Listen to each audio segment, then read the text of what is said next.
同。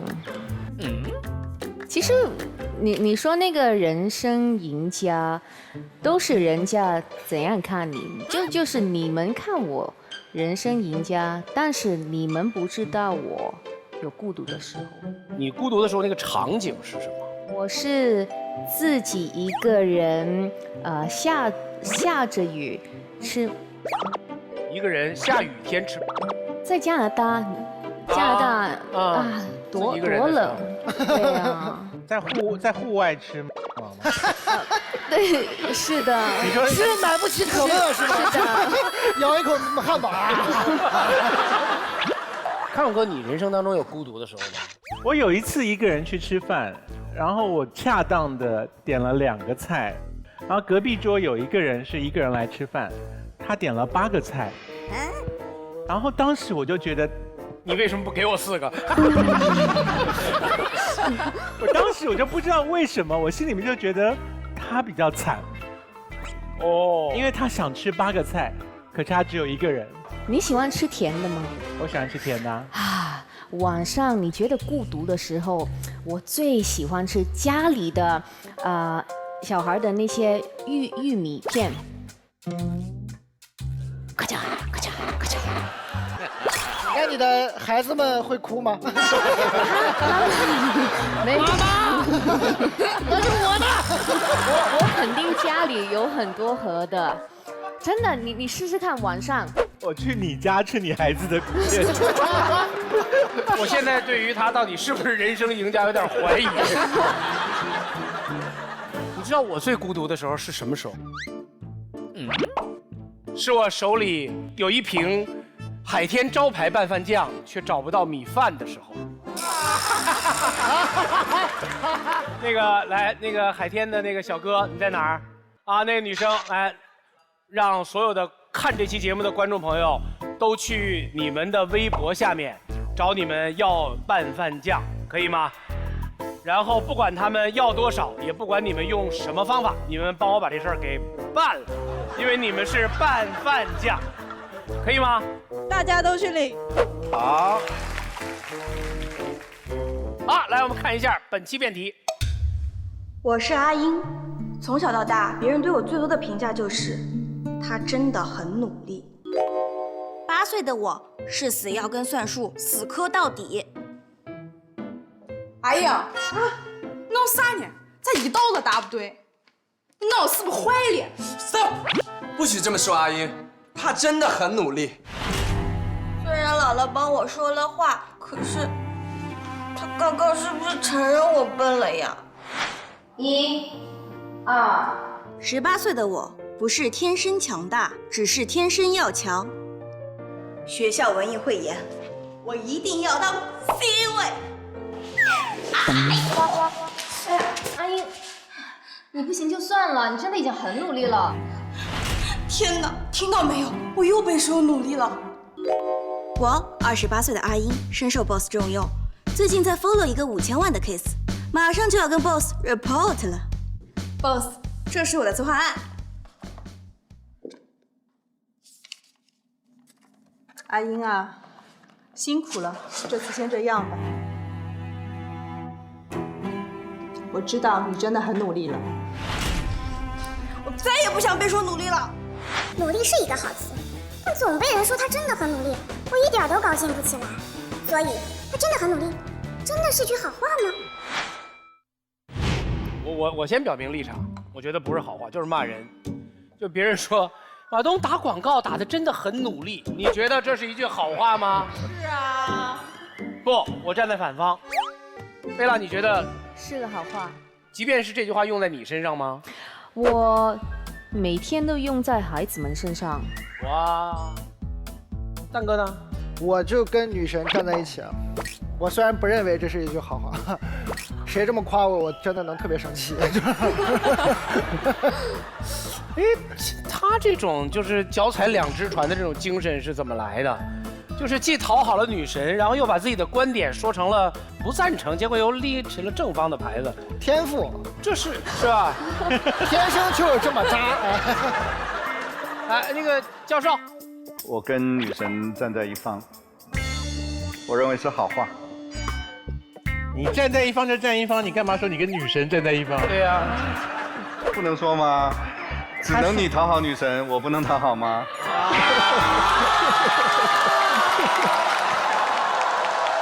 康哥是什么立场？没办法，教授站那个位置，我只好站他对面了啊。好，来，现场观众，红蓝键，表达一下你自己的态度，请投票。是一句好话按红键，不是按蓝键。3、2、1。正方41票，反方59票。现在是今天是2个战队，一个是很想红战队，目前剩6位；这边是海天战队，也是剩6位。那真的很努力，算一句好话吗？想打的举手。好话，好话，好话。我要打2场，我管他好话赖话。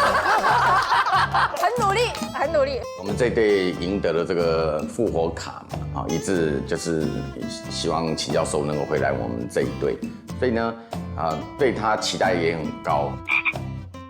他们秦教授也很难缠，庞莹也很难缠啊，他们队好难缠。老高，你想听谁？董哥的那个思辨能力，然后现场的反应和整个的状态非常好。杨奇涵。哎呦，我想跟他开杠。高庆一、陈明，我的天哪，大队！3个钢铁硬汉啊！我也希望我们的风格有一些改变，但是队里就是这些人，我怎么改变嘛？我们的信心就来自于杨奇涵。杨奇涵是他们那一队的瘟神。杨奇涵，这样我们不要从我们的那个强的选手，我们从我们的短板入手。你先选。我觉得我再跟庞老师打一场吧。我们这道题我们还是定陈明3遍。那现在我们要思考的就是高老师跟杨奇涵他们谁打1遍。老高打1遍未必是坏事儿。干嘛？你老想让我喜欢的人打1遍？怎么了？你觉得输了1遍最容易拿去献祭是不是？实际上呢，我们就都感受到这个场子对打1遍的同学其实是不是特别的友好。对，大家就会莫名觉得，哎，你刚才说过啥？想不起来，那可能投给你的票就会少。所以这是一个机制设计上面一个无奈。思恒30票，支持的人最少，3棒子22票。谢谢豆豆，谢谢你来参加奇葩说，谢谢。那好，我们这样说好不好？1、2、3遍杨奇涵来定，但是如果输了的话，杨奇涵你走。来，鼓掌通过。我们还是要。这淘汰肯定淘汰我呀，这玩意儿焉能有奖？今天我上场肯定就是爆破小组嘛，能成功把炸宝炸掉就可以了。至于我们回不回来无所谓。你们今天谁输了会有什么后果吗？杨奇涵走。就是无论谁输了，都是杨奇涵走，都是杨奇涵被淘汰，是吗？行，好，那我们从正方1辩开始。大家好啊，先自我介绍一下啊，一个拍网络大电影的导演。有一次啊，我在拍摄这个叫《宝龙一族》的一个片子的时候呢，现场呢需要挪动道具，但是呢，现场道具一个人没有在。我就跟执行导演说，我说道具组的人哪去了？他说导演，他们都去抓蚂蚁去了。我就纳了闷了，这剧本是我写的呀，我怎么就不记得有蚂蚁这个东西呢？这个时候道具老大跑回来了，气喘吁吁拿瓶子，里面装了180个蚂蚁。我说谁说要用蚂蚁了？他说导演你不知道，我最近发了个小软件，只要把剧本一输入进去，它就能抓取各种名词，比如说桶，比如说桌子，比如说木鱼，比如说蛋什么之类的。说真的有蚂蚁这个词，于是我就号召全组人来翻剧本，找，还真找到了蚂蚁这个词。它的全句话是：皇上急得像热锅上的蚂蚁。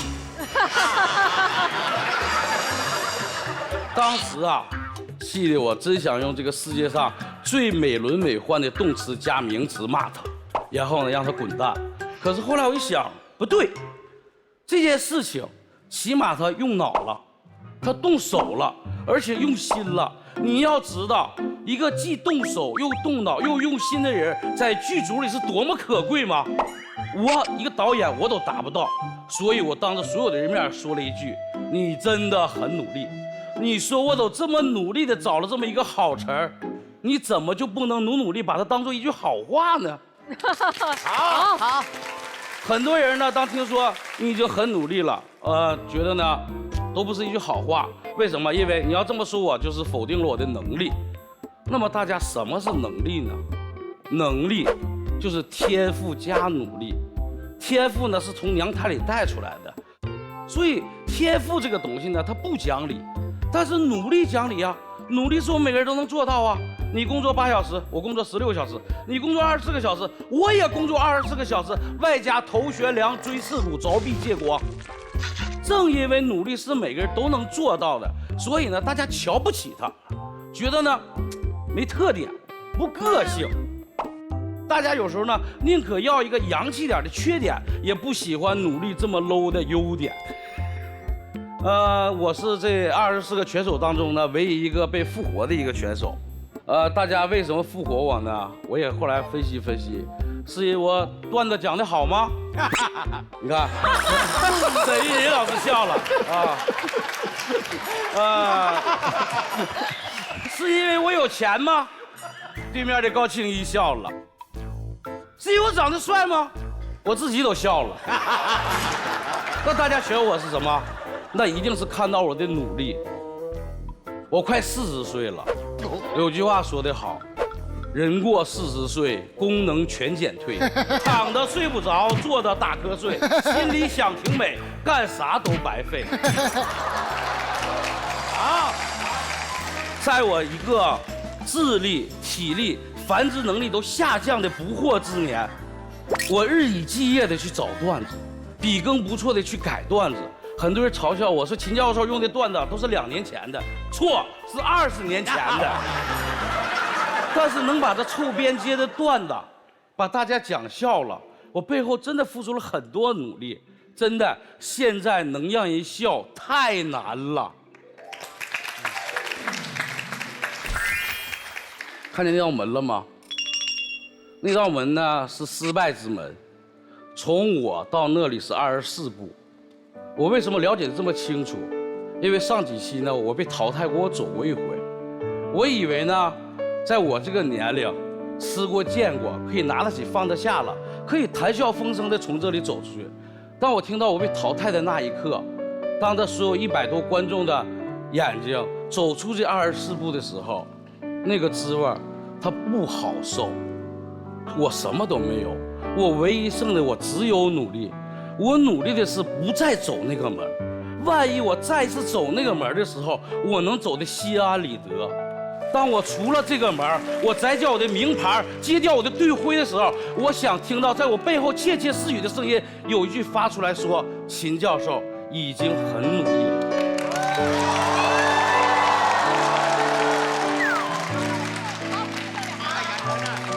他说他那么努力的时候，其实有感觉到意外，因为他挺谈笑风生的，就不认为他会把辩论的胜负放在心上。那秦教授说这番话之后，对方辩友居然还想淘汰他，真的，我不知道他们一辩怎么站起来。哎，你们一辩是谁呀？是我。我必须得站起来，因为我认为本场最有可能被淘汰的不是秦教授，而是我呀。就是觉得自身能力也好，或者说整场的牌面也好，感觉自己非常悬在刀口上。刚刚看了秦教授的精彩的表现，我们有一个人会认为老秦被留下是仅仅因为他努力吗？不是，他幽默、风趣、敬业、专注。所以老秦，我代表我们那些复活你的人，跟你衷心说一句，你真的很棒。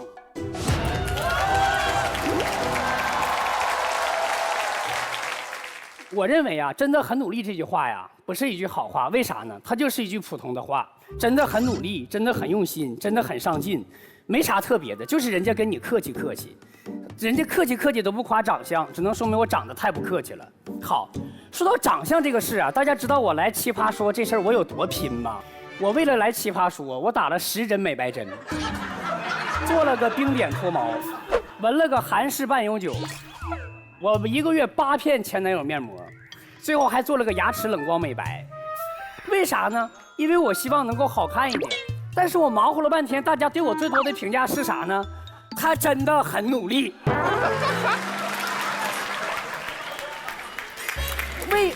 大家觉得这就是最伤人的吗？不是，是陈明评价我的美容师，他真的很努力。好，那咱拼不了颜值，那咱拼才华嘛，对吧？还有才华。我来奇葩说之前啊，我觉得我才华还可以。我刚来奇葩说的时候呢，我是齐天大圣，飞扬跋扈，目中无人。后来差点被淘汰呢，我成了至尊宝，随心所欲，顺其自然。结果后来我莫名其妙当了队长，我就成了孙悟空。比赛是紧箍咒，对手是牛魔王，导师团是唐僧，冠军梦是紫霞，而我活的好像一条狗啊！加油起来！我每天拼死拼活上班，晚上熬夜准备观点、想段子、组织语言，结果最后，我忙活了半天之后，我打破自尊心，熬到发际线升高，我才会听别人提了一句：“杨奇涵啊，他真的很努力。”坦白说，我以前还是蛮自负的，但是到了这里的时候，我努力那么多，我是想听人的评价只是努力吗？不对，这里有2点：第一，说明我一切的努力在他们看来没有什么成绩。因为我没有做到。第二，这句话真的是好话吗？不是，它加剧了我的盲目、我的局促和我的焦虑，它真的让我更加焦虑了。什么是好话？好话是我当时要离开奇葩说的舞台上，马东老师那句“齐涵，请留步”。好话是临上场之前，陈明跟我说的那句：“齐涵，你准备可以，咱们正常发挥，这场我们能赢。”这是好话呀，朋友们。所以我不想再提到，我说他真的很努力，他被一次又一次提醒你招人讨厌，你不招人喜欢，你不会辩论。我想听的是什么？我想听的是说齐涵你有进步，你可以，你也能得到观众的掌声啊！我怕没人鼓掌，我带了个东西给自己鼓掌。我相信早晚有一天我也能站在这个台上，我把票一票一票掰过来。不信你们看大屏幕。我知道在座的各位不是每个人都像我一样，因为对自己的丑感到焦虑而去做冰点脱毛、十针美白针毫无效果，也不是所有人都在奇葩说的舞台上遭受了虐，但是你们都跟我一样，都在征程的过程中内心有一个让你夜深人静、失眠、焦虑、抓狂、可遇而不可得的一个梦想和目标。这个时候你需要听的不是否定你成绩，只肯定你个微不足道态度真的很努力，你需要的是那句我真的看好你。谢谢大家。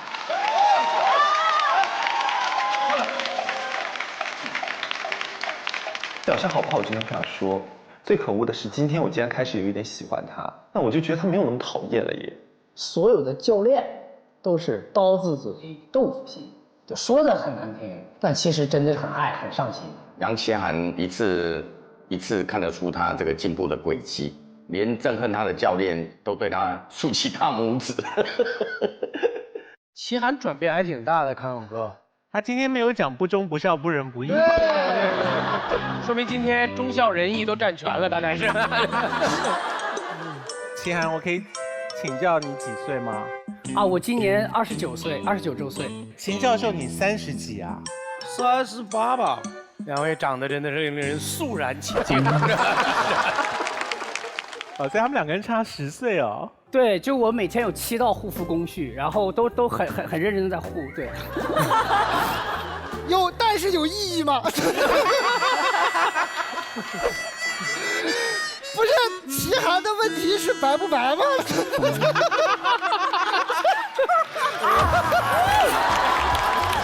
过分！好，来，2位来，请到开杠台前来。加油，加油！加油！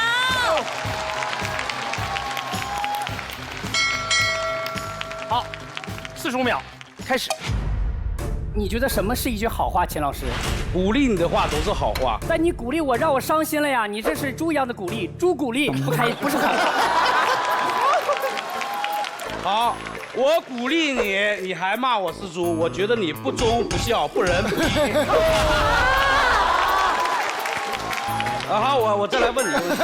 我觉得啊，说者无心，听者有意，是你们的心胸太狭窄了。我建议你去看看大海。秦教授，你不是喜欢海，你是喜欢浪。你那儿心潮澎湃，我这儿感到伤害，你怎么能这叫好话呢？我认为你把你的经验强加给我，你觉得你给我希望，但你让我绝望啊！不是看到了希望我们才去努力，而是我们努力了才能看到希望。但是我觉得我还没问完，我觉得啊，我教给你的是长辈教给你的，我觉得你应该去试一试，你要去走出去，不要再活在你的世界里，要那样的话，你永远活在昨天。哎，好，昨天是历史，今天是开始，明天谁都不好使。就因为你们跟我们说这种，他真的很努力。我要告诉你们，你有瞧不起我的权利，我有让你后悔的实力。净给我俩整社科是不是啊？好，我不管你了，你走那24步去吧，走吧。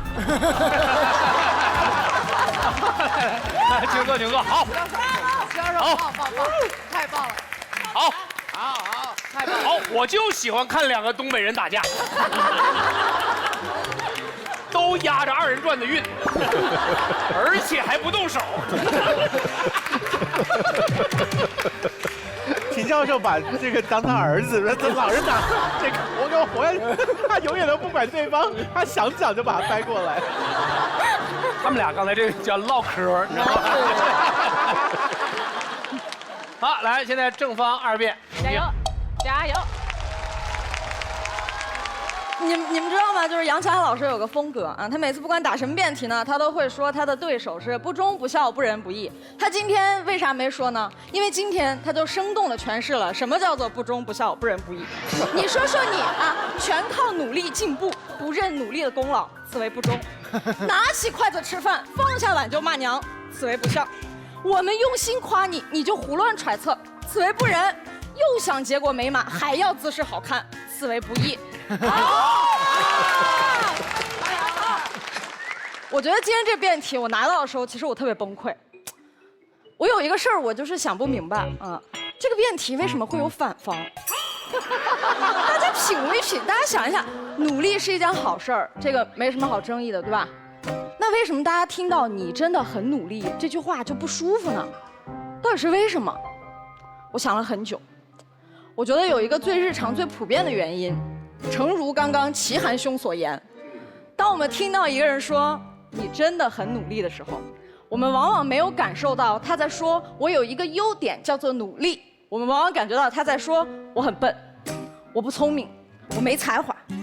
这是一个在沟通中非常惯有的思维，就是当我跟你说你有 A， 你感受到的是我在讽刺你没有 B， 甚至也没有 C、D、E、F、G。你们感受一下，这个时刻，你是不是觉得这个人是不是有病？他是不是疯了？这样的聊天对象碰上一个，你都觉得受不了。今天我碰到了3个，全都坐在对面。我替对方问我一个问题啊，有没有那种就是最极端的情况啊？就是这个人，他真的，我在他身上看到的最大的优点，真的就只有努力。好，有这种人。出现了这样的人，我用“你真的很努力”来赞美你，又有什么问题呢？难道我要在你身上捏造出一些别的优点来赞美你吗？这很难，因为这样的赞美听起来就很虚伪。比如说，秋晨，你长得好高哦，而且很美，大家品一品。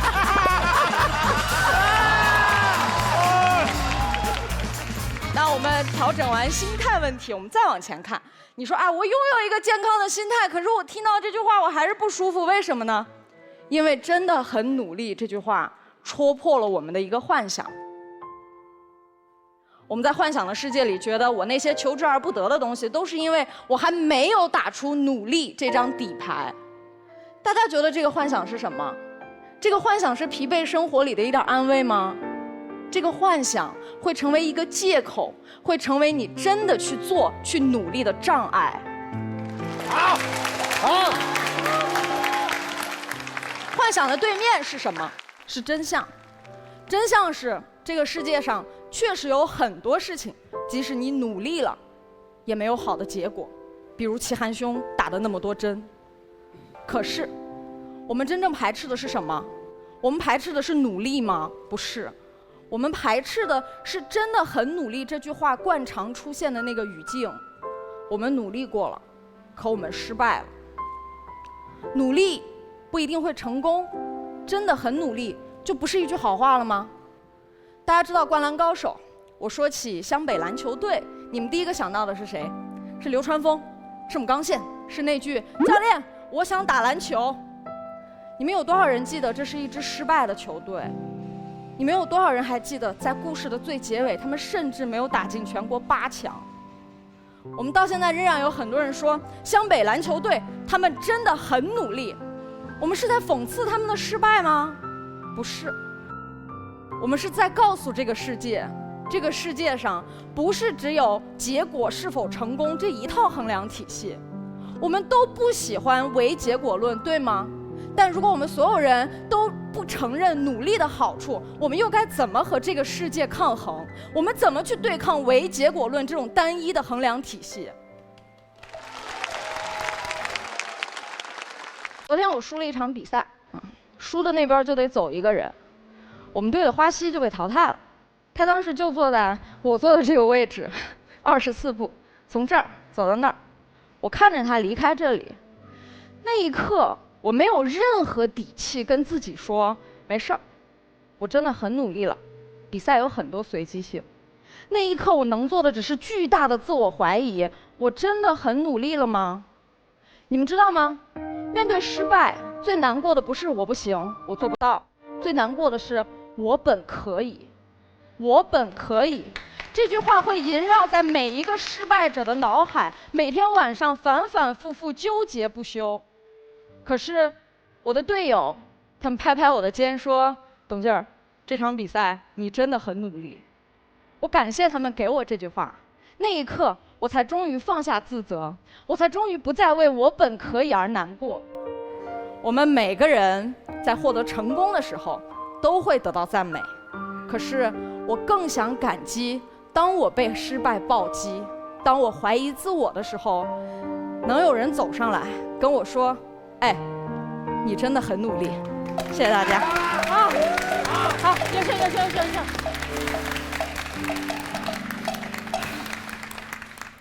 哎，反方2辩。谢谢马老师。大家好，我是高庆一。董哥刚才给我们构造了几个场景，我想大家跟着我的节奏，我们尝试着思考几个场景。你走进你老板的办公室，他看着你说：“你真的很努力。”接下来他会想说点什么呢？你走进了医院，你的主治医师拿着你的检验报告对你说：“我们真的努力了。”他是什么意思？大家有没有发现，但凡我们有第2句能说的话，我们绝对不会说出这句“他真的很努力了”，因为它不是一句好话。马东老师曾经说过，被误解是表达者的宿命。同样的道理，不确定也是倾听者的宿命。我们的语言文字是博大精深的，我们在没有我们的对象、没有我们的场景、没有任何其他辅助信息的时候，我们是如何能够确定这几个字它就是一句好话呢？哦，可以这样指导，那我下次也是下来讲就好了，我还一直传着笨纸条。问题的第2点出在这个“真的”。我们思考一下，什么时候我们会有“真的”这个词？3种情况：第一，说的人不信；第2，听的人不信；第3，说的人和听的人全不信。亲爱的，你真的不胖，宝贝，我和他真的只是普通朋友关系。老师，我真的写了作业了，我今儿就是没带。大家发现没有？说这句话的时候，要么我们是想说服对方相信我们，打消他的顾虑，要么我们是想说服我们自己，用我们口中的真的来掩盖心中的假的。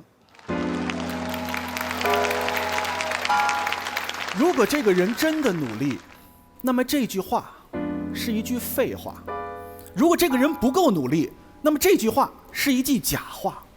总之，它都不是一句好话。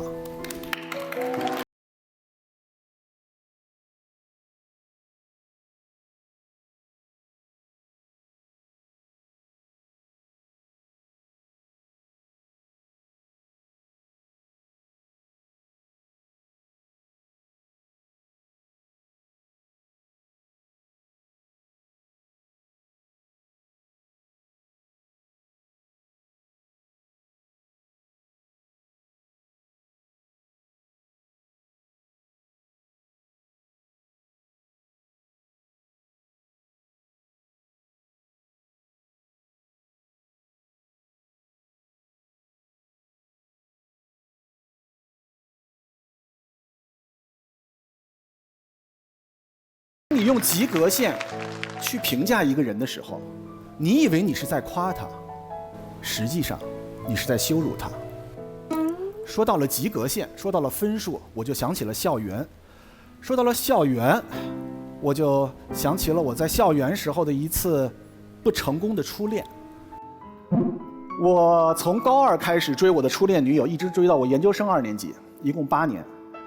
然后我们在一起2年之后，她跟我说分手。也就是我们一起在一起10年，在这10年的历程里面，我现在能够记住的是我当年为他打过的水，为他送过的每一个玫瑰，以及我非常无厘头的想要去与他偶遇。但是这些真的是我的努力吗？在你的眼里，可能你认为我的追求是非常的努力，但是在我的心里，这一切都毫不费力，甚至不值一提。因为在我这里，爱你是顺其自然而已。在你未来的漫长的人生路里面，你可能还会遇到很多的人，而我也许还会被你提起。我希望你永远不会说当时的那个人他真的很努力，因为爱你哪里需要努力。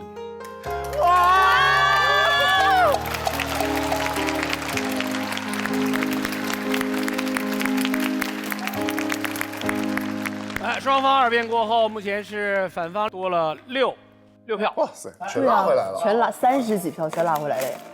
来，双方请到开杠台。高老师加油！加油，高老师加油！好，从董卿开始。好。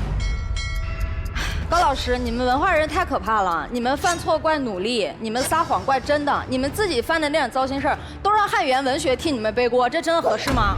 那你觉得是不是每一个人对你说的同样的一句话都有同样的理解？是不是这样的？那至少“努力”这个词，不论谁说出来，努力都是一件好事儿，对吗？所以你认为“努力”这个词在任何的场景里面，它都是同样的一个意思，真的是这样吗？所以你的意思就是，如果语气有问题，这句话就不是好话，那是语气的问题还是话的问题呢？不是，是说我们所有的文字它都有可能是好话，也可能是坏话，但是需要看你跟谁说，以及在什么样的场景说。我现在对你说努力就是坏话，因为你最大的特点是美丽。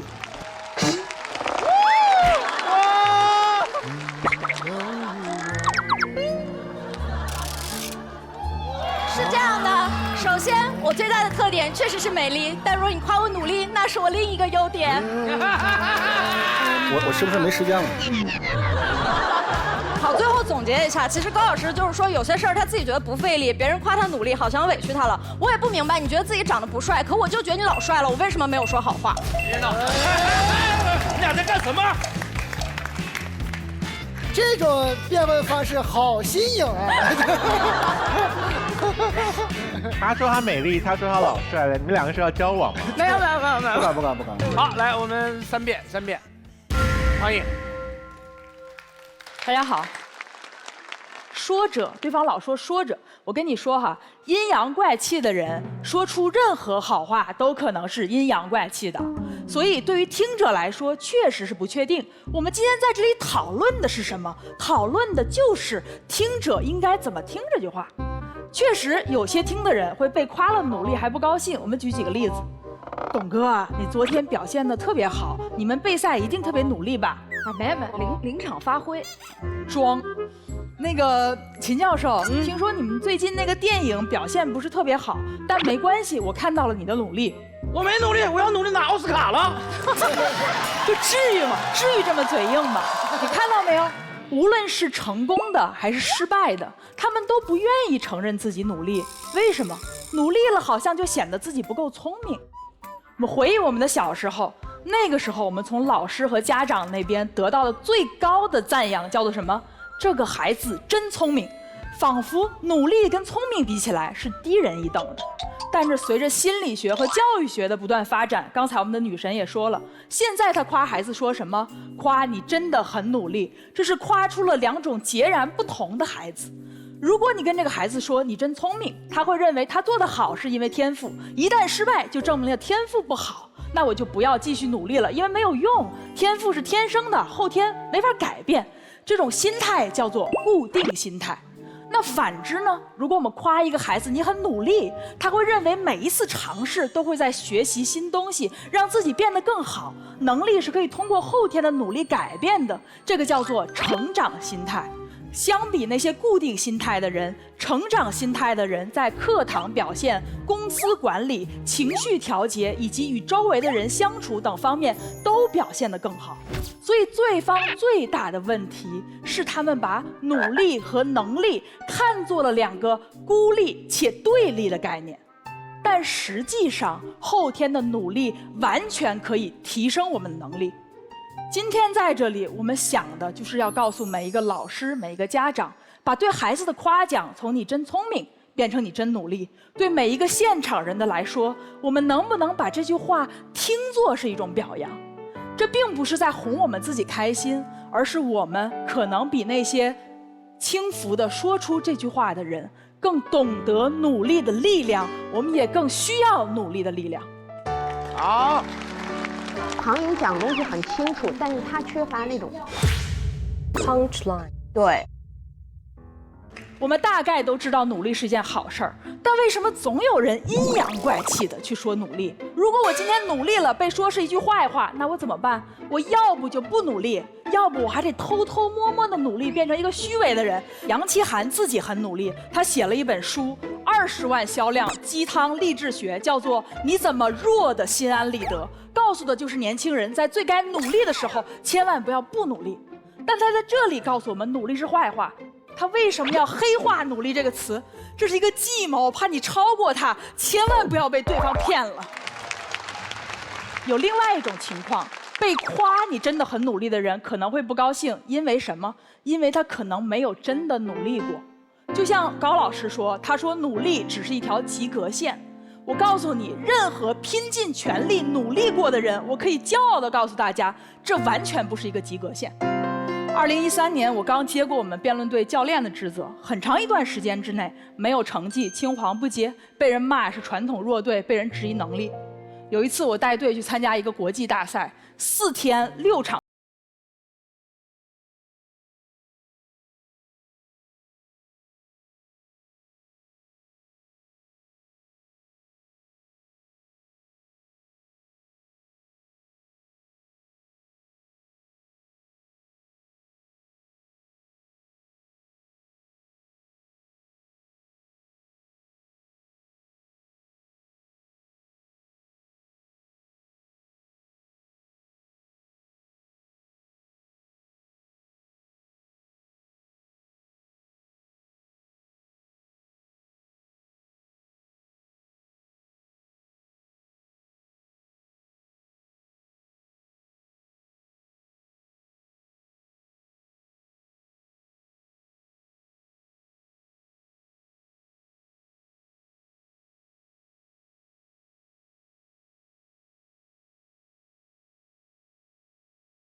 权利，如果你跟我说一句你真的很努力，我会谢谢你。那是在我已经用尽了自己最后一丝一毫的力气之后，你帮我告诉了全世界，我真的很努力，我特别骄傲。谢谢大家。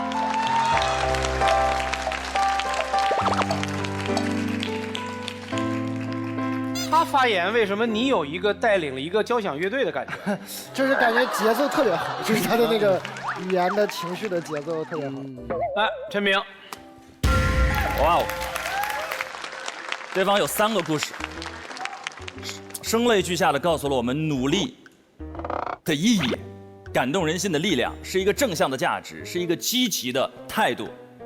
各位，我们怎么会站在努力的对面？认真啊，努力啊，这些价值是正向价值，我们不知道吗？我们把它称奇葩说位啊，结果是告诉我们努力是感人的，努力要得到肯定。你们刚才所使用的那些情境当中所用的话，全部都是，你记得吗？你的队友过来跟你说，你真的很努力，感动。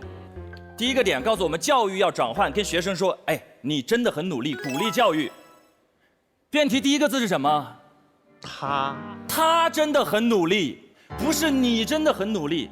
你知道这2句话身份上的转变会带来什么区别吗？想象一下，一个妈妈，非常好的妈妈跟自己孩子说，嘿，你真的很努力，温暖。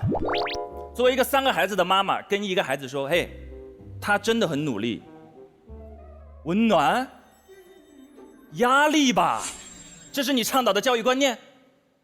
审题好像错了吧？对方3位，我听到这里我才听出来。从源头切断了所有对方的点。然后是心态，董小姐刚才中间说了一个点非常微妙，哎呀，正好是我今天想跟大家分享的。她说，你看，努力是个很好的价值，然后我们称赞一个人，好，我就算称赞一个第3人称很努力吧，我说一个人，表扬他身上当中一个很好的特质，为什么会让我们听着有点不开心呢？董小姐提出了这个疑问，庞老师也提出了这个疑问，然后他们认为说心态的问题，听的人你心态要调整。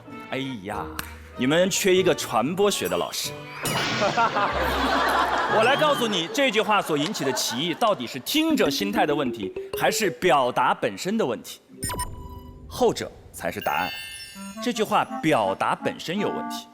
为什么说他真的很努力是一句不好的话？在传播学上，这句话是一句噪声很大的话。一首歌如果噪声很大，不是好歌，它会影响它旋律的表达。一句语言如果噪声很大，不是好语言，因为它会影响意思的表达。这句话噪声大在哪里？就大在你根本没弄明白说话的人到底想说什么。你知道这个问题核心出在哪儿吗？这句话当中真的这个词表示强调，它像一束追光灯，噌就亮了。现在它需要在你身上寻找一个特点来对你进行描述和评价，没错吧？然后这个光就在你身上的很多特点里开始照耀，哎，把努力这个点照亮了，啪，他真的很努力。这个过程当中，你知道发生了什么问题吗？给大家一个日常语言交流和沟通过程当中的小 tips。当你想要照亮一个人身上的点来表示赞美或者评价的时候，请注意，形容它的结果，不要形容它的过程，因为形容过程本身会迅速的引发歧义。我举个例子，杨奇涵如果谈恋爱了，我要形容他，这个时候我可能有以下几种表达，我会说，哎，在那段爱情当中，杨奇涵他很幸福。这是一句噪声很小的话，这是一句好话。试想一下，我开始形容他的过程了啊，会有什么样的结果？在那段爱情当中啊，杨奇涵很勇敢。你们笑了，有没有感受到歧义？杨奇涵那段爱情当中，他很坚韧。这是你们听者的问题，还是我说话人的问题啊？当我在形容过程的时候，噪声开始出现，因为歧义开始不断出现，而歧义都在引向到负面信息的过程当中。我一说他爱情当中过得很坚韧，我们就开始想，我天哪，他女朋友是个什么人？如果我用刚才这句话呢，在那段爱情当中，杨奇涵他真的很努力，有没有一下觉得他开始卑微了，他开始艰难了？这个词不仅仅在形容他，同时还在描述环境，同时还在不断的延展信息。噪声的力量感受到了吗？陈明就是厉害。还有这个正好是陈明老师的专业领域，他这个叫 frame of reference， 就是我们上传媒学院第一课讲的内容。当我们在说他真的很努力，字面意思是过程很努力，引申意思是结果不是很好。但我们不想提及，因为我们可能善良。你把这2点做一个逻辑分析，你会发现很奇妙。一个人又很努力，结果还不好，他是不是天赋不太好？他是不是机遇不太好？无数的负面信息开始在后面滋生。你以为到这里就完了吗？还没完。哎，好烦的。记住第一个字是什么？记得吗？他，这是在背后说人的。他真的很努力，他不一定听得见的。这句话，这个表达者，他是在把这个人身上过程又很努力，结果还不太好，而且他其实天赋也不太行的所有的讯息，向第三方不断的传播。这才是这一个表达完整的语境。6个字是不是很复杂？语言的意思永远不是由字面意义决定，是一个社会环境下约定俗成的结果。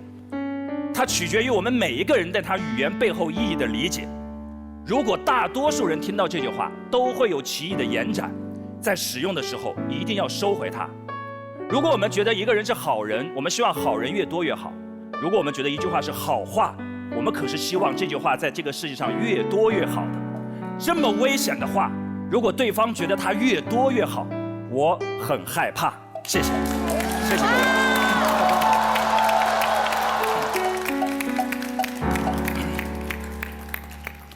好像我们这个题目有7000多字似的。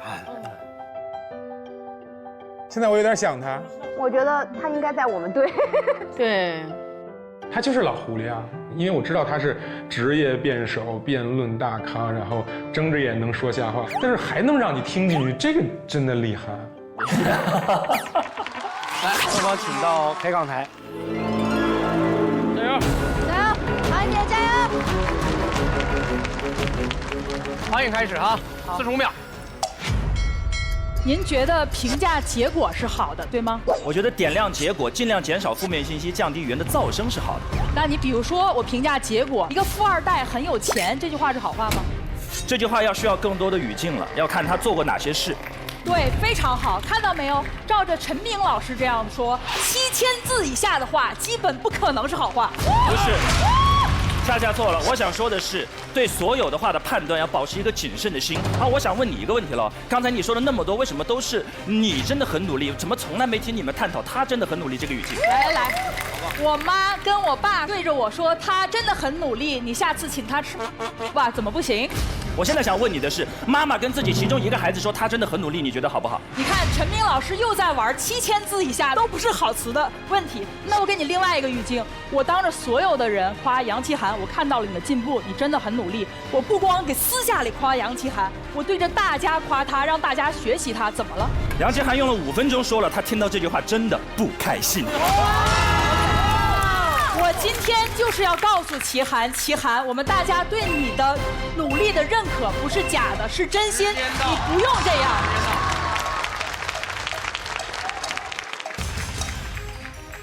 厉害厉害！陈明也是连打3场嘛，而且每一场发挥都非常稳定，他的斗志昂扬，我觉得了不起。唐颖最让人敬佩的是说，在开杠这个环节这么针锋相对，气氛这么紧绷的情况之下，他还能够有始有终的坚持这个论点没有被动摇。来，2排有，哎，来，秋晨。啊！秋晨开始，秋晨急眼了。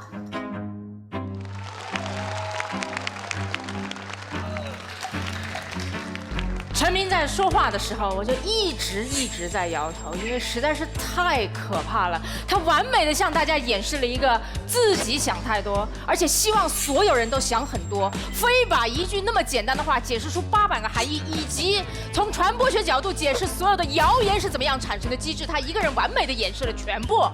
按照这种思路，哪一句话不能被解释成不是好话呀？想请问？其实我们想告诉大家很简单，没错，按照约定俗成的含义，我也特别理解，当被人夸他很努力的时候，心里会有一点点不舒服。可是我们今天是个事实讨论吗？事实讨论的不是投票一出来，结果就出来了吗？我们今天就是想讨论这样约定俗成的理解到底合不合理，以及这种约定俗成的理解对每一个人的成长，尤其是孩子的成长，到底有不有利？这不是今天讨论的辩题吗？你跟我说约定俗成，大家心里不就不开心？杨奇涵说了就是不开心，有什么意义？传播学只解释现象，不告诉我们什么才是应该传播的道理。好，回过头来，我们可以再挖得深一点点，就是我们每个人听到这个东西不舒服，它到底是为什么？为什么？是因为我们轻视努力的价值吗？是我们鄙视努力的意义吗？不是。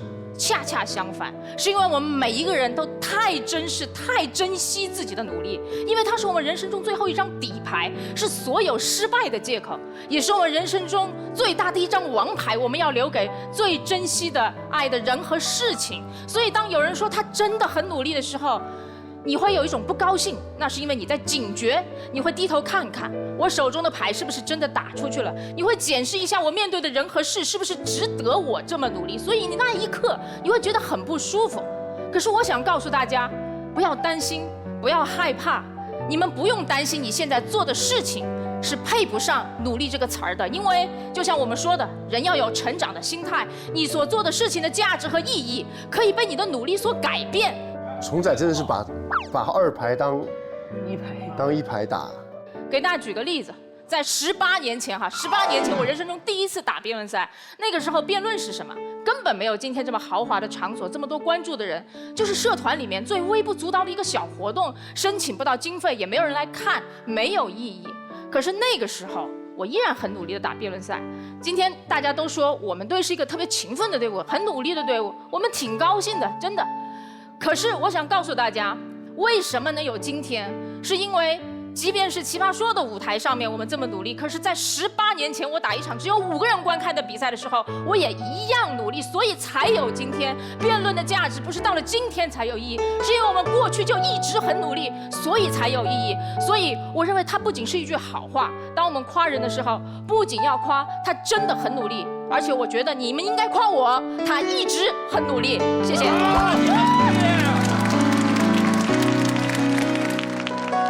很厉害，我把票又搬回去了，我靠！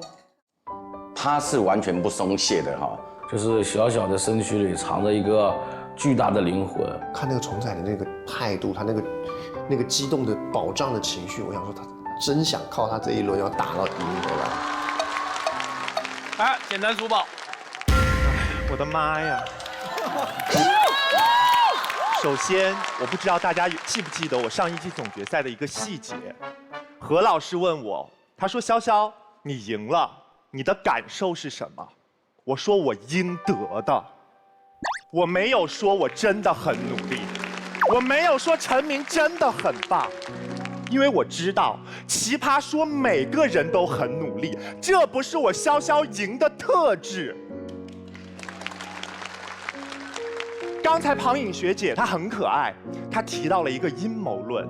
你们知道我赢了之后第一件事情是干嘛？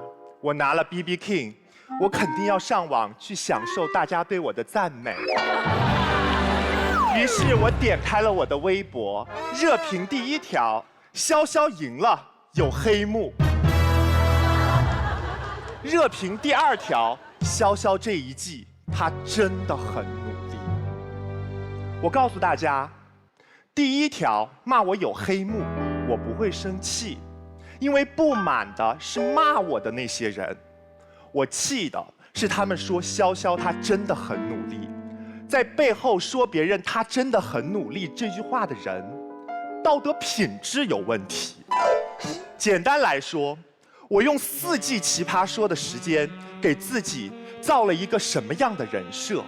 没文化、爱买包的死。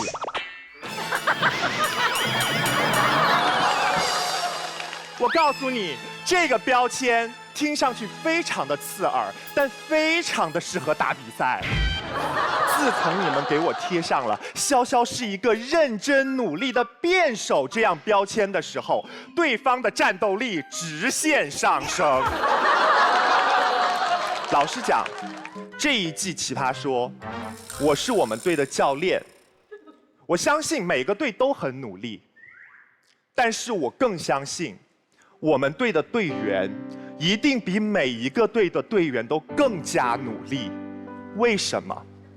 因为他们的教练是潇潇。我没有黄执中厉害，我不像秋晨那么会上价值，我也没有马薇薇那么犀利，所以我的队员们，他们必须比他们更努力。厉害厉害！你们可以说，潇潇你真的很努力，但你不要说你们队真的很努力。我不想用我的无能掩饰他们的光彩。你们能不能夸夸杨奇涵，他真的很有趣？你们能不能夸夸高老师，他真的很帅气？你们能不能说说陈明没有呼唤爱，他是真的很有爱？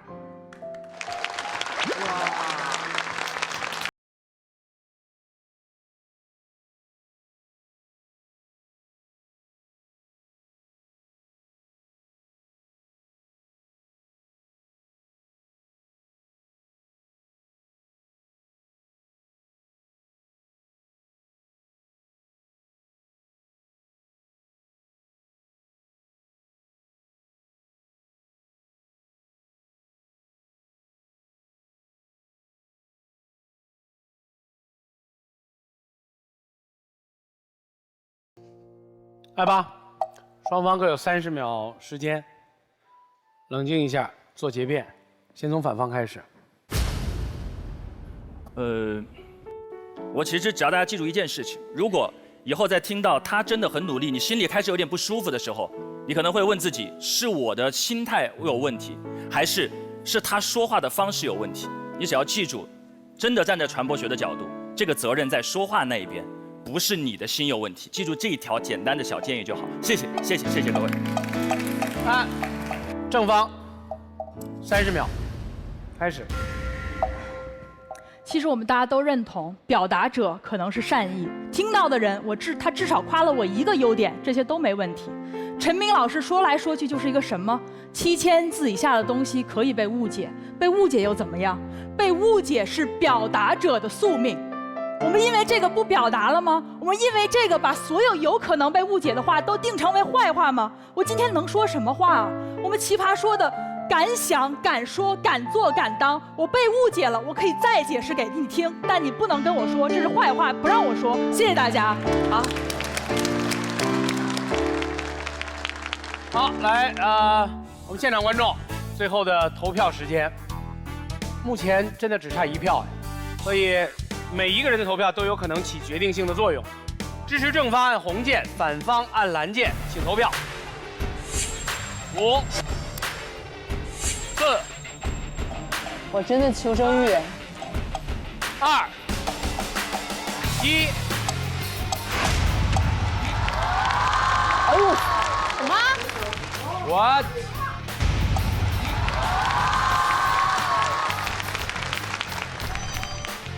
打平了，那怎么办？不淘汰人席，不淘汰人席。所有人发现0票的时候，全部人一起鼓掌。哇，今天终于不用淘汰人了。不是觉得谁说更好，他的就是你们就是一样的棒。目前没有人多也没有人少，双方各有1分钟的时间。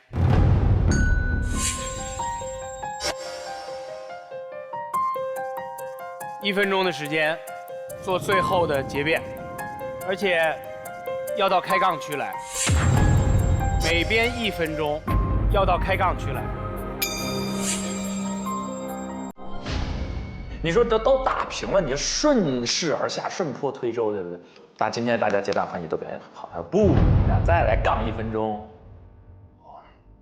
非常突然啊！我当时脑子里面就已经就感觉结束了。你们选一个人。陈明，你来。你们选一个人。我当时飞快的跟他们2个，然后对了一下眼神，我觉得庞颖是有一点点懵了的那种感觉，而董健还有一种强烈的反驳欲。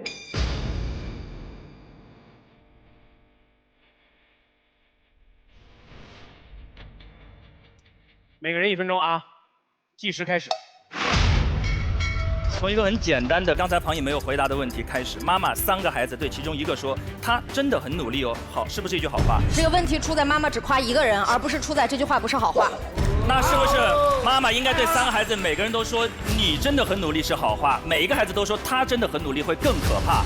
这就是妈妈的智慧。如果妈妈跟弟弟说哥哥很努力哦，弟弟就会更努力。哎呦，明白了。所以您方所倡导的这种教育观念是不断强化身边人的优秀，来激励其中个体的奋斗，是不是您方所强调的现代的教育理念？被抓到把柄。所以意思就是一个母亲在教育孩子的时候用错了方法，证明这句话就是坏话吗？没错。所以是不是当妈妈说她真的很努力，用错了方法？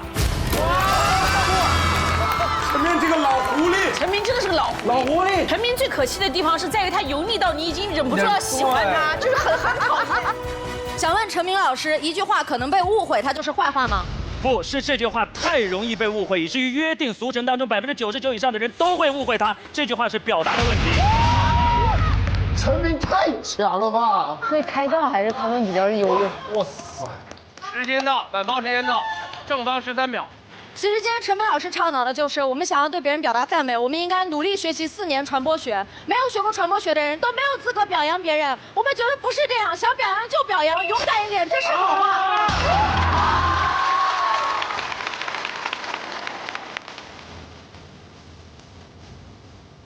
那1分钟应该是我人生最漫长的1分钟。他那个压力，他不是辩论的压力了，他整个是那种输赢气场的压力。这个太刺激。但是我个人觉得，越是高压之下，越是需要你不站到最后一个绝不罢休。以前录奇葩说是录集，今天真的是比赛，太可怕了。今天是一定要拿下这一场，一定要赢。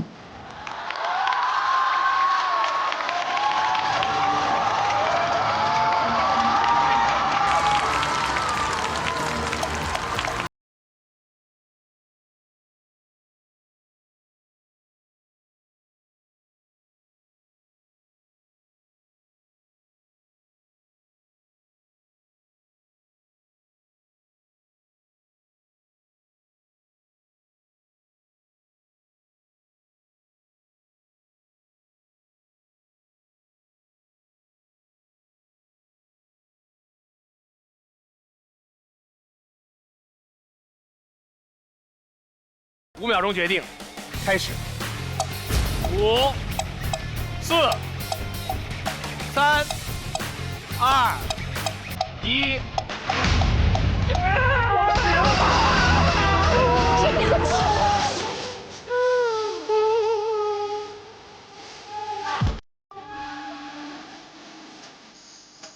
不是，太疯了吧！这样疯。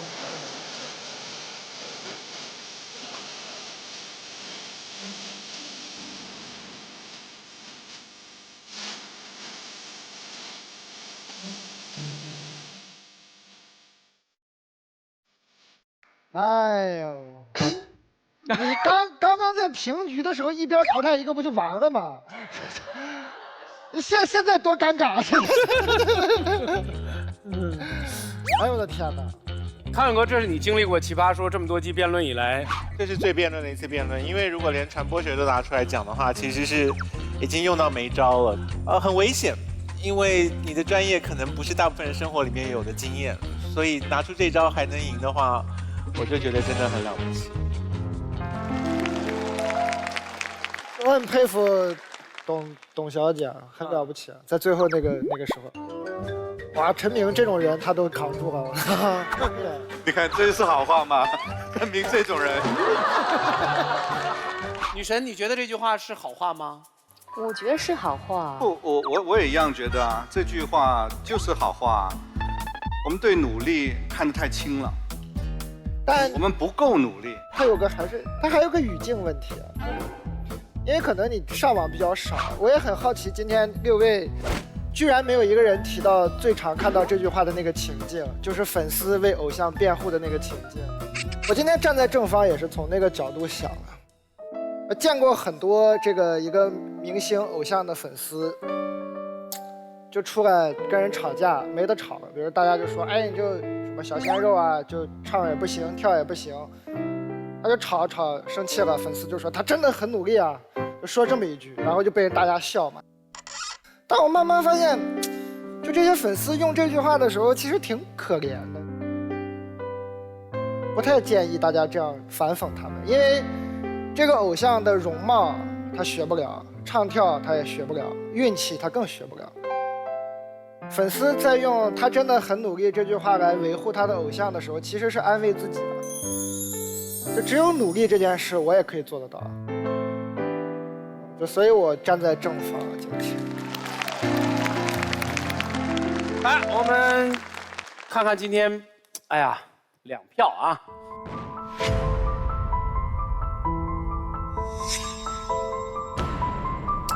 没有办法，然后3位当中我们要选1个人。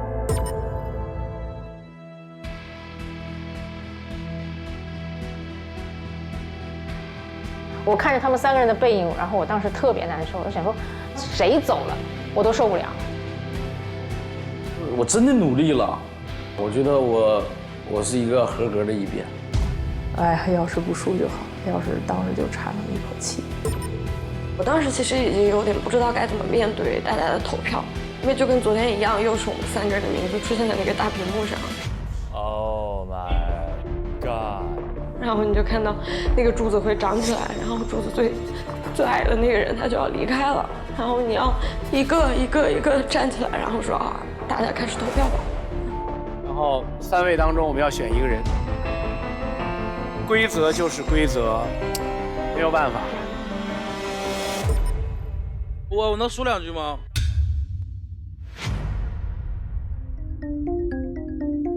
当然。那个能改些规则吗？就是我主动退出。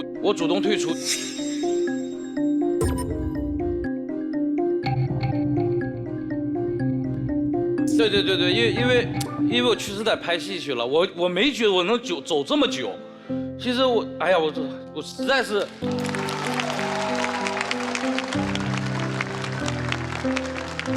我真的不会辩论，真的。当我搁这坐的时候，如坐针毡，就是对方说的什么，有时候我听不明白，有时候我们对吧，在培训的时候我也听不明白。就我总问我的队友嘛，他说这什么意思？他说这个对吗？所以呢，我今天说的就是把我这个离场的感言其实挪里去了。对，昨天其实我就想走了，结果没想到花溪走了，我觉得咯噔一下的。万一再出现上次花溪被淘汰的那种样子了，那样子的话，我们队就肯定就配置不全了。我觉得最好的最合适的方法就是我站起来。确实真的是得走了，再不走就不行了，行吗？可以吗？玉林兄，你是队长，你来决定。我想这个金教授，因为确实后面工作也很繁忙啊，所以就照他意思吧。但我必须跟他讲，你真的很努力了。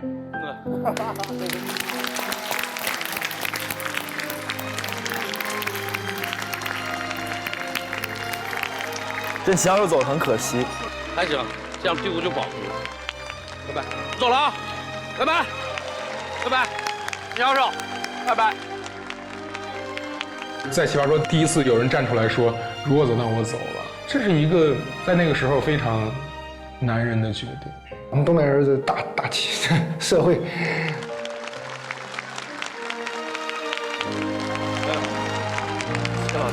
没。就他从那里走到的时候，完美的诠释了什么叫硬气。拜拜，登哥，拜拜，黄老师，拜拜，走了啊，拜拜。他是真的把这个队，把他们队当一个家，他不希望另外2位任何一位离开。就觉得辜负了挺多人，也累了挺多人那种感觉。你家里有一些很好的长辈，他们是永远不会让你担心、让你难过的。钱教授就是那种人。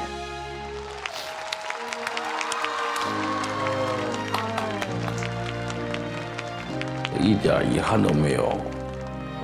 哎呦，昨天那头绳特别不好，还有上次我被淘汰那个衣服特别不好，然后那头绳的服装师说你这刘德华用过的头绳，后来我跟我朋友说完，我朋友刚做完手术，伤口都笑开了。哎，对，就这俩不太满意，其他的 OK 啊。